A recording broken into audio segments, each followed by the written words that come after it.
Hello friends, welcome to our channel your career point. तो दोस्तों, हमारे चैनल पे यूके ट्रिपल एससी पटवारी लेखपाल स्पेशल टेस्ट सीरीज चल रही है। आज इसका 10वां पार्ट है और इससे पहले आपको चैनल पे इसमें 9 पार्ट मिल जाएंगे जो कि मोस्ट इंपॉर्टेंट है और जो सिलेबस में दे रखा है वहीं से मैंने इसमें प्रिपेयर किए हैं और इसके आने के चांसेस ज़्यादा हैं पेपर में। अगर नहीं आता है तो आप कमेंट बॉक्स में लिख देना जब पेपर हो जाएगा, और यहाँ से मिलाना टेस्ट सीरीज से।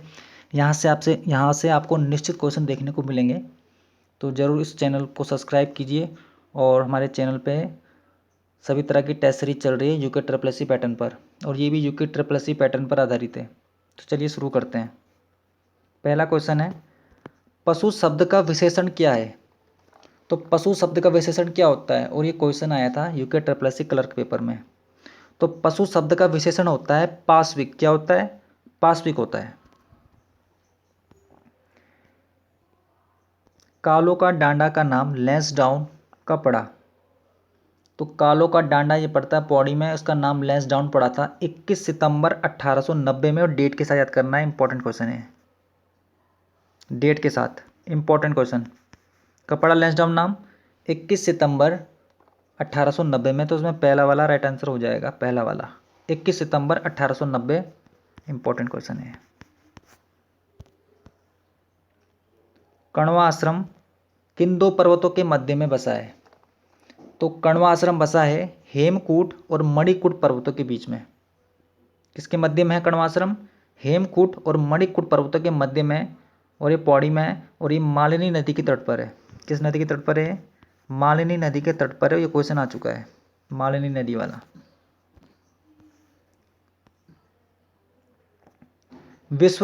विश्वत्य प्रदेश के निवासियों को अमेजन में क्या कहते हैं? Red Indian. श्रीलंका में कहते हैं वेदा।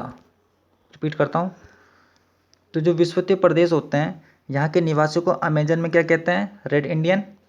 और श्रीलंका में कहते हैं वेदा। और न्यू गिनी में क्या कहते हैं? पेपुआ। पेपुआ कहते हैं। तो इनको कांगो बेसिन में क्या कहा जाता है? तो इन्हें कांगो बेसिन में कहते हैं पिग्मी। तो मोस्ट इंपॉर्टेंट क्वेश्चन है। जो विश्वत्य प्रदेश के बारे में बताया गया है कि किस देश में इसे क्या कहा जाता है। जैसे आपको पता है, साउथ अमेरिका में अमेजन, अमेजन में कहते हैं इसे रेड इंडियन। श्रीलंका में कहते हैं वेदा। न्यू गिनी में कहते हैं पेपुआ। और कांगो बेसिन में कहते हैं इसे पिग्मी। तो इसमें पहला वाला राइट आंसर हो जाएगा। इंद्रावती जल विद्युत परियोजना किस राज्य की परियोजना है? तो इंद्रावती जल विद्युत परियोजना है इनमें से उड़ीसा की। कहाँ की है ये? उड़ीसा की है बहुउद्देशीय परियोजना।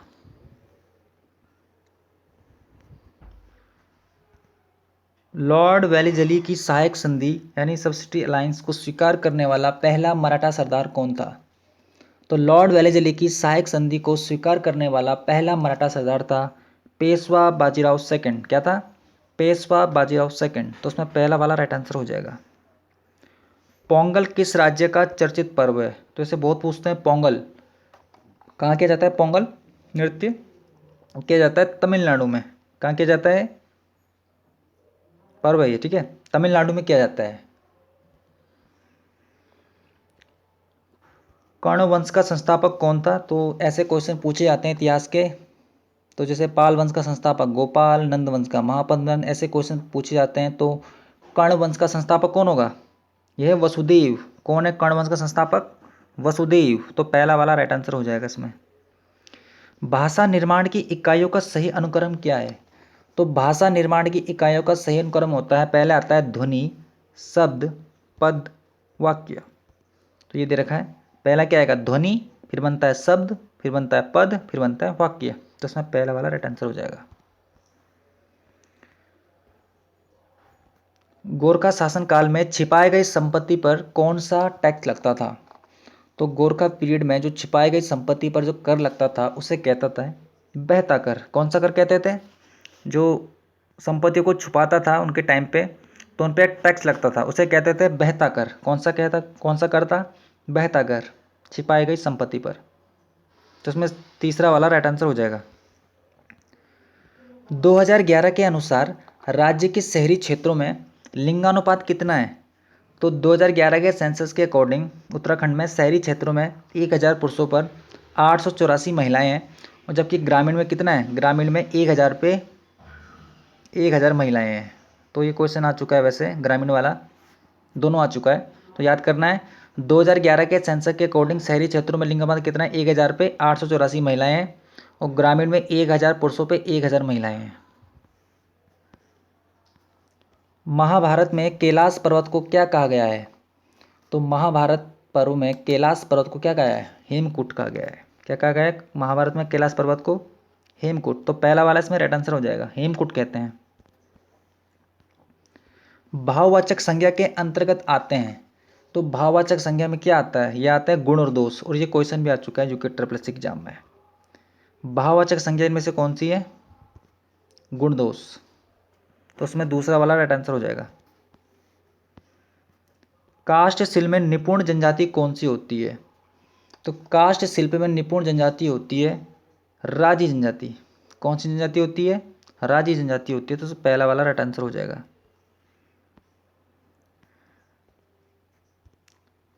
नारकोंडम द्वीप कहाँ पे स्थित है?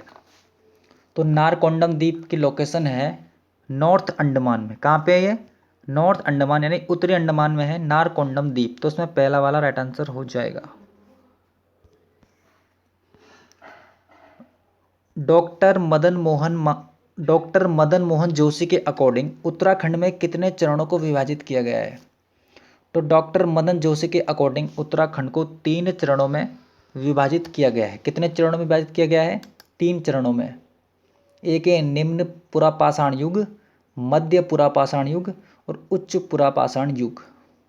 ठीक है, फिर रिपीट कर रहा हूँ, निम्न पुरापाषाण युग, मध्य पुरापाषाण युग, उच्च पुरापाषाण युग। तो ये 3 चरणों में विभाजित किया है डॉक्टर मदन मोहन जोशी जी ने। तो पहला वाला इसमें राइट आंसर हो जाएगा।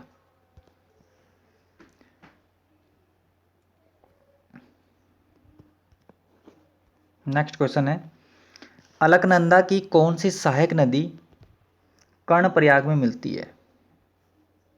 तो ये मिलती है पिंडर नदी। कौन सी नदी मिलती है? पिंडर नदी। कर्णप्रयाग, पिंडर नदी व अलकनंदा में मिलती है। सॉरी, कर्णप्रयाग जहाँ है ना, वहाँ पिंडर नदी अलकनंदा से मिलती है। और ठीक है, तो ये कहाँ पे है? पिंडर नदी का अन्य नाम क्या है इसमें? कर्णगंगा। तो पिंडर नदी को कहते हैं हम कर्णगंगा भी कहते हैं, इसका दूसरा नाम है कर्णगंगा। तो ये अलकनंदा से संगम बनाती है कर्णप्रयाग में, अलकनंदा और पिंडर तो मिलती है कर्णप्रयाग में। तो उसमें दूसरा वाला राइट आंसर हो जाएगा।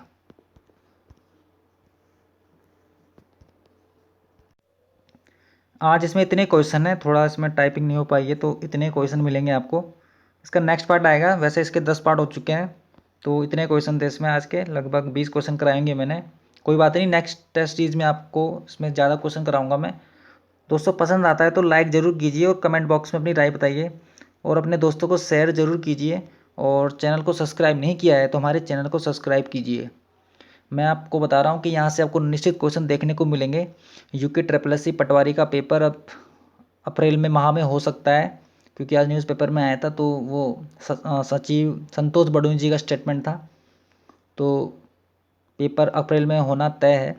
तो अगर नहीं पढ़ा है तो अभी से एकदम फिर से रिवीजन स्टार्ट कर दीजिए, क्योंकि पेपर में गलत होते हैं क्वेश्चन आते आते। तो आपको ज़्यादा से ज़्यादा रिवीजन करना है। और यहाँ से मैंने 10 पार्ट करा दिए हैं, लगभग इसमें 500 प्लस क्वेश्चन मैंने इसमें करा दिए हैं। तो आप उसको ज़रूर देखिए इसी टेस्ट सीरीज़ को, यूके ट्रिपल एससी पटवारी स्पेशल टेस्ट सीरीज है। और फॉरेस्ट गार्ड का पेपर भी हो सकता है। और सबका सिलेबस सेम है, पटवारी, लेखपाल, फॉरेस्ट गार्ड, बंदी रक्षक, police constable, SI. General paper आता है जिसमें 20 नंबर की हिंदी होती है, 40 नंबर का उत्तराखंड आता है और 40 नंबर की जीएस आती है। पूरे 100 नंबर का पेपर होता है 2 घंटे का, और इसमें माइनस मार्किंग भी होती है। तो आपको मेहनत करनी पड़ेगी और रिवीजन करना है टाइम पे। और आपने नोटबुक ज़रूर बनाया होगा, जो क्वेश्चन नहीं आते इनमें से अपने नोटबुक में ज़रूर लिखिए और इसे रिवाइज कीजिए। चलिए मिलते हैं इसके अगले पार्ट की ओर। Thank you. चलिए, और कमेंट बॉक्स में ज़रूर बताइए आपको ये टेस्ट सीरीज कैसी लग रही है। इसमें मैंने सिलेक्टेड क्वेश्चन लिए हैं, कोई भी अनावश्यक क्वेश्चन नहीं है इसमें। और मैं वाले क्वेश्चन भी करा रहा हूँ जो एग्जाम में आ चुके हैं, क्योंकि कुछ ओल्ड पेपर देखना ज़रूरी होता है और क्वेश्चन रिपीट होते हैं। तो रिपीट क्वेश्चन का फ़ायदा ये होता है कि आपको गलत नहीं करना है। अगर आप गलत करते हैं तो आप कहीं स्टूडेंट से पीछे हो जाते हो, कहीं कैंडिडेट से। तो उसको बिल्कुल सही करना है तो इसलिए मैंने कराया। इसमें जो रिपीटेड क्वेश्चन होते हैं और नए क्वेश्चन भी कराए हैं जो कि UK triple S C pattern पर आधारित है, और यहाँ से आपको निश्चित क्वेश्चन देखने को मिलेंगे। ठीक है, तो आपको सब पढ़ना है जो भी सिलेबस में दे रखा है। कुछ बाहर की चीज़ें नहीं पढ़नी है, अनावश्यक चीज़ें सिर्फ इसी को पढ़ना है जो दे रखा है इन्होंने। ठीक है, तो मिलते हैं इसके नेक्स्ट पार्ट की ओर। Thank you.